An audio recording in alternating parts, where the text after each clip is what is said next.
Hi, this is Kevin from Instapage. I'm going to show you real quick one of the most common ways to start your page, which is from a template. Once you start a page from a template, there's predefined content. So we need to adjust this to fit our specific promotions. So let's go through a couple of things. First of all, at the top left, we have this logo.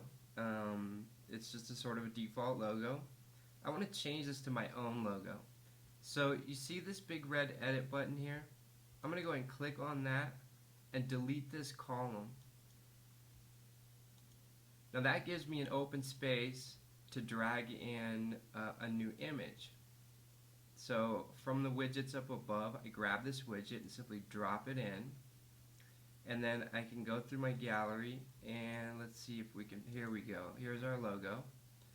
We'll hit OK and there it goes. It pops right in.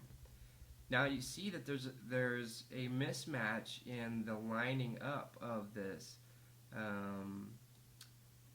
these two blocks. So what I'm going to do is adjust the margins on this block here. Also notice the slider where we can adjust the various different widths of the columns. But let's go ahead and change this.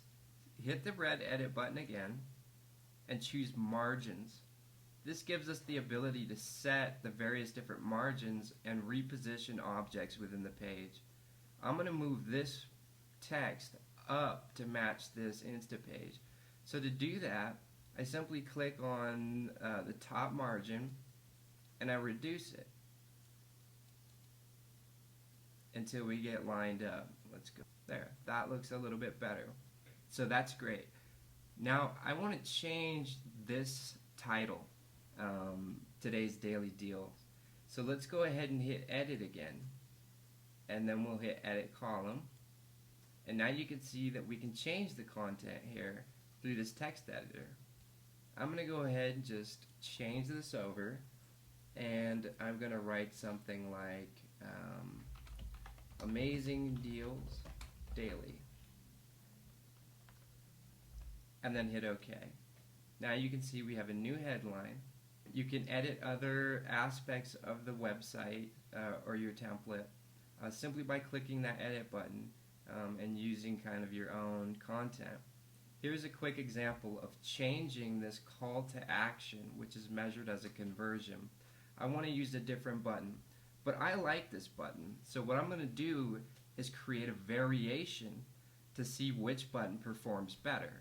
To do this, I click the plus sign on the left-hand side up here, and that gives me the opportunity to create a brand new variation. I'm going to go ahead and hit one column. We'll take a look here at the button we got. Okay, let's go ahead and drag in a call to action. A call to action is measured as a conversion when clicked. I'm going to choose button here. In the button, first, I'm going to find a suitable alternative button that I've uploaded previously in my gallery, and some are provided by Instapage for you. So let's look through here. Okay, here's a goodbye button. Let's give this one a shot. I'm going to go ahead and hit OK. And now we put our conversion link. Where do we want to send the user when they click this button? Sometimes it will be your affiliate link. Sometimes it'll be a link back to your web page or to a specific product or section of your web page. I'm just going to go ahead and put Instapage in here just for simplicity's sake. And now I hit OK. Again, we have a margin problem, so I'm going to push this button to match over here. Simply click Edit and Margins. I'm going to go ahead and use a negative margin on the right hand side until we line up. So now you can see that in this particular section of the website, we can test two different forms of the buy button and see which one performs better. Every piece of content that you add to your website, you can add new variations to the content here. In fact, you're not even restricted to the type of column. When I add a new variation, I can choose 3 columns now and use a different technique. Perhaps some images, perhaps some basic feature sets for the product of the day. maybe some more ad copy, and you're totally free to do that. Now I'm going to show you real quick. Let's say you make a variant and you're not really happy with it. Then click on this gear button at the top for options and simply choose delete current variation. And now we're back at the beginning with only one variation available to us. Now this is the basic way to change a template. The only other thing I'm going to add is that if you choose a lead gen template, the form field that is provided by default in the template is not an actual form that you can use to collect emails. It's just a placeholder. So make sure you log into your email capture site, for example, Aweber, Constant Contact, MailChimp, etc. Go in there and create a campaign and get your form embed code. And I'm going to show you real quick how to add a form. Let's go ahead and add a new block. This allows us to add more content to the website. I choose Add New Block from the top right hand side. And in here I'm just going to put a single call to action with one column. So here we pull our call to action and we choose Add Form. Now you simply paste the code right here. Now I'm going to show you another little trick. You see here is a very, very light gray line. This is acting as a border for us. So what I'm going to do is go ahead and clone this block.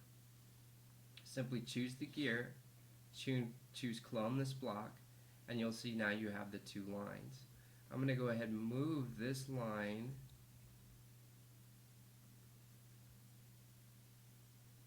down below our email form. Now you notice our email form doesn't really have it doesn't really stand out. So one of the cool things you can do is pull down your options, go to add border.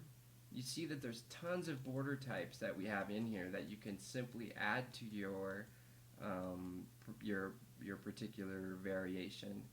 I'm going to go ahead and choose one of these blue borders with a drop shadow. So scroll down to our variation, you see it here, and you simply drag it out, put it on your email form. Now let's say you're not happy with that. You can drag a new one just over the top and change it. Now let's say you decide that you don't even want one of these. Scroll back to the beginning and you'll see this none. Drag it down, place it into your variant, and we can remove the border. It's that simple. So this is your basic example of how to begin editing your template. Lastly, don't forget to hit the save button to ensure that all your changes are saved. Now if you want to see this page before actually publishing it, choose the preview button. This allows you to sort of see how your customers will be visiting your page, and it will prevent you from publishing the page and accruing the actual charge for it until you're ready for it. I'm going to hit preview and we can see our page. There's a button at the top right that says Shuffle Variations.